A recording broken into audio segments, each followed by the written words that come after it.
So, I am watching the third debate here. I watched the second one. I don't really have a lot to. My general view of these debates is like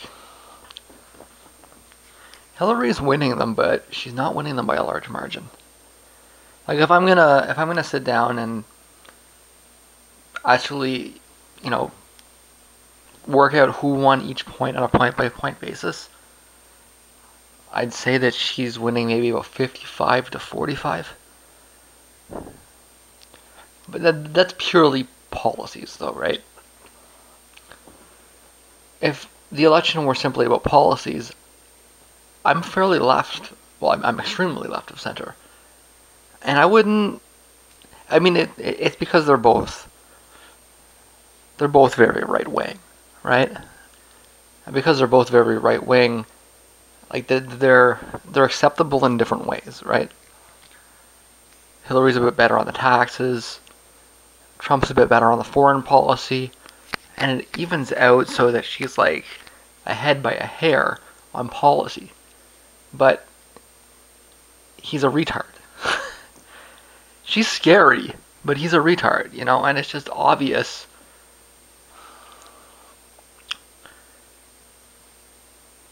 Even on the points that I may agree with Trump more on policy, he often demonstrates that he doesn't really understand what he's saying, right?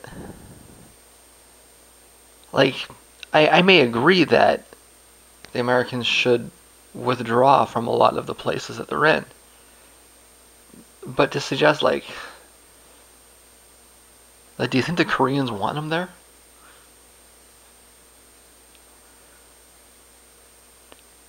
You know how much the Koreans would pay to keep the Americans there? They they would pay the Americans to get rid of them if they could, right? So the same thing with the Japanese. I don't want them there. Most of the people don't. Maybe the elite does, but it's not. These are not popular occupations, right? But the purpose is to project the power outwards, right? To move the conflict. If you remove the Americans from Japan, I mean, you're gonna get a war between the Japanese and the Chinese. The Chinese will probably win this time. And then they're fighting in Hawaii or they're fighting in Los Angeles, right? Like this idea that you can eliminate the conflict is naive. You can either fight them there or you can fight them here. You're gonna have to fight them.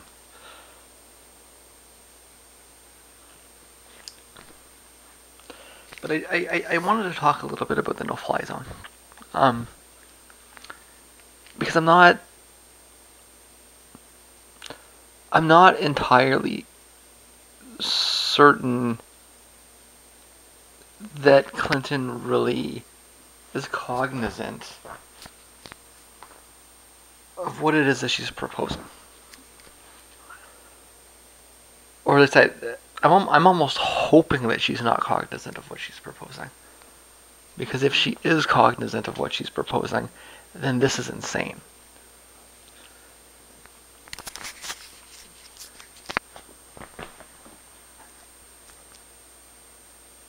I'm thinking in my mind that what this is about is it's about bringing up a policy that Americans recognize, right? So there was a no-fly zone in Serbia. There's a no-fly zone in Iraq. Americans recognize that. They see it as a policy they understand. And they can associate that with, the 90s or something, It's some kind of... Sorry, I'm just adjusting myself here. As though it's some kind of it's just purely politics, purely domestic, right? Wag the dog, right? But it's such a no-fly zone is enforced through air power, right? It's kind of an Orwellian phrase, right? What a no-fly zone has meant was that nobody can fly except the Americans, and that worked in Iraq, and it worked in Serbia. I mean, they can fly in the no-fly zone.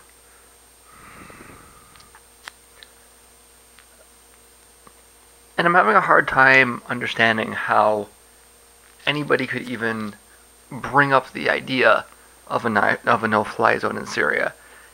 It's not even really about enforcing it. It's about looking at the tactical considerations and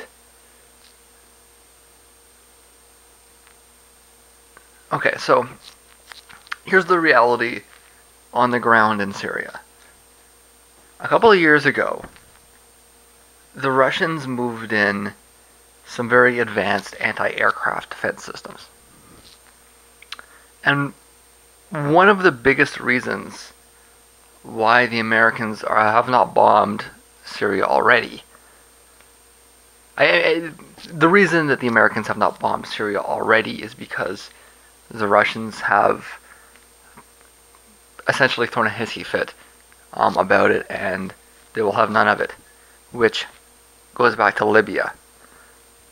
And in fact, the Security Council wrangling that happened under Clinton's watch, whether she was responsible for it or not, is something that you always need to be careful about assigning direct blame to elected politicians when you're talking about things like this, right? Apparently ministerial responsibility does not exist in the United States. But nonetheless, while she was secretary, there was some really nasty wrangling between Russia and the Security Council. The Americans passed a resolution in the Security Council on Libya, and then completely warped it around and ended up using it to take Gaddafi out.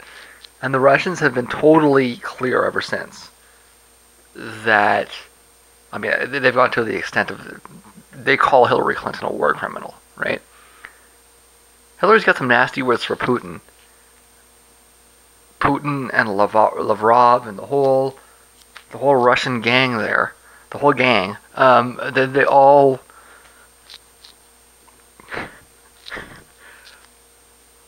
your favorite Russians, Putin, Lavrov, and the whole gang are here.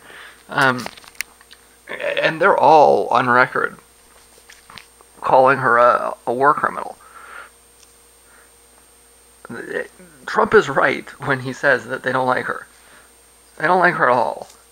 And they don't like her because she hasn't treated them very well, right? You know, he's saying that they don't have respect for her. The truth is that she doesn't have any respect for them. And she's treated them with utter contempt. They don't trust her, right? Maybe it's not hard to understand why somebody might not trust her. She has a history, when she was secretary, of very shady dealings involving the Russians. The Russians don't believe anything she says. Kind of like how a lot of Americans don't believe anything she says, because she's had shady dealings with them too. This is the easiest thing. You don't have to know a lot about foreign policy, okay? This is the easiest thing in the world to extrapolate. It really is.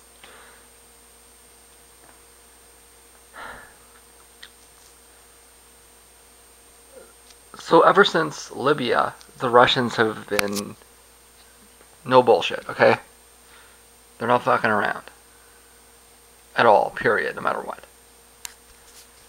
This is how this is going from now on.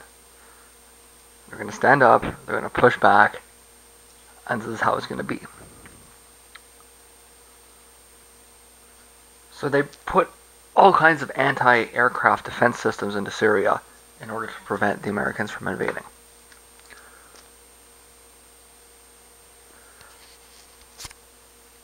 So what exactly is she getting at with a no-fly zone?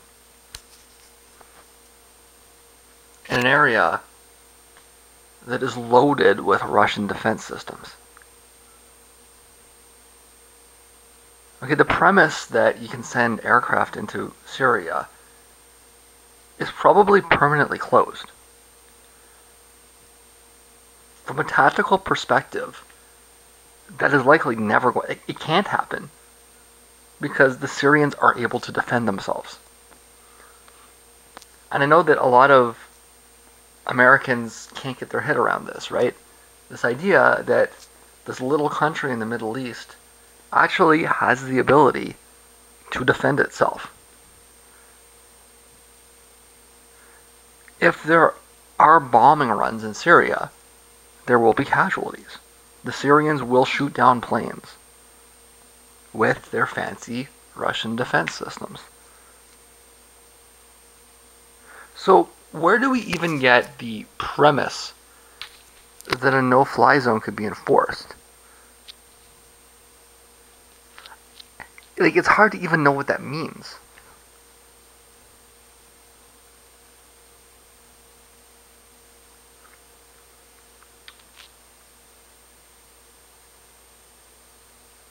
Unless it means trying to take out the defense systems?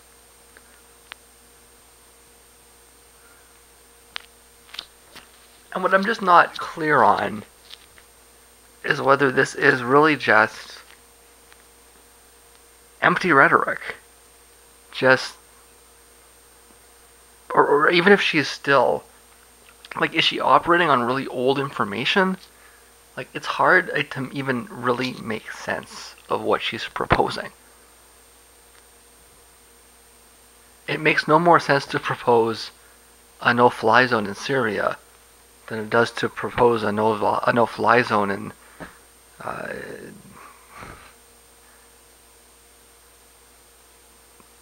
in Western Russia.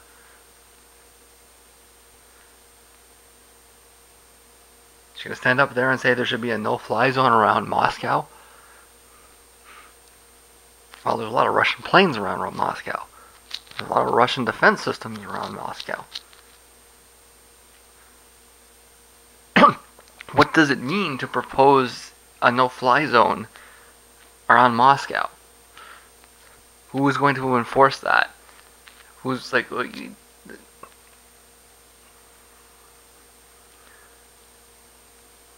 And so, I mean, the debate and what people are flipping out about is the idea that there might be ground troops sent to patrol the no-fly zone.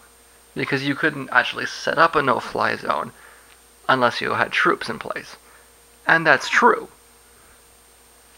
But before you can even get to that point, you have to have an area that you can drop troops into. And you don't even have that in Syria. It's hard to see how you can get to a point where you could talk about a no-fly zone unless it's after an invasion. So is she proposing an invasion with casualties? That would be a serious war. And I know you're told Assad is a tin pot dictator, you know, that the people in Syria are rising up and they want to... None of it's true. Syria is a mess. But they have social systems in place, or at least in theory they do. He's not particularly unpopular there. And because they have Russian backing, they have very advanced defense systems. This is not a war that America can win easily. Some people are going to die here. Quite a few. And it's not even clear that they're going to win. That's why they haven't done it yet. No, stop. Understand the point. The reason America has not invaded Syria is because it's not clear that they'd win.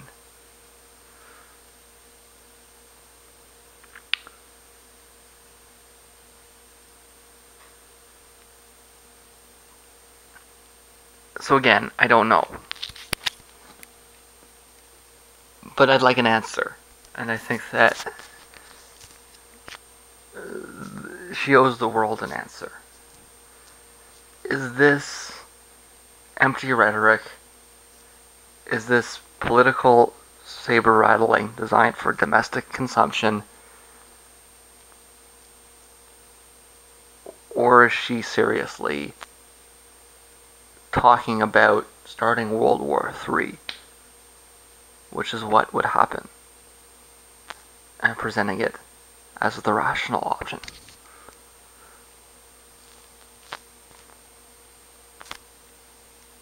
It's surreal.